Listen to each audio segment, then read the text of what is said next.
আজকে বুদের বাড়ি মানে আমার মেজমাসির বাড়িতে চলে এসেছি। দেখো চিকেনটা কি সুন্দরভাবে রান্না করছে।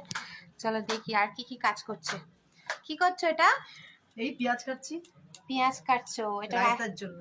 ও, এটা রায়তা খাবো আমরা? হ্যাঁ। কি সুন্দর মাংসটা তো করছো। সবার দেখে খিদে পেয়ে গেছে, আমারও খিদে পেয়ে গেছে। দেখো আমার মাসি কত কাজ করছে, দেখো সবাই। আর খুব মিষ্টি দেখতে না? হ্যাঁ জানি। এই ঘরে এসি চলছে, সব কটা এর মধ্যে ঢুকে বসে আছে। চলো দেখি। হ্যাঁ, কি করছিস? এটা মেশো। পার্থ তো একদম পছন্দ করে না। কিছু বলবি? এটা ভাই আমার, কিছু বলবি? আমার আর কিছু বলার নেই। এই চুটকি, কিছু বলবি? হ্যাঁ কি জল? তোমার ভাল লাগছে?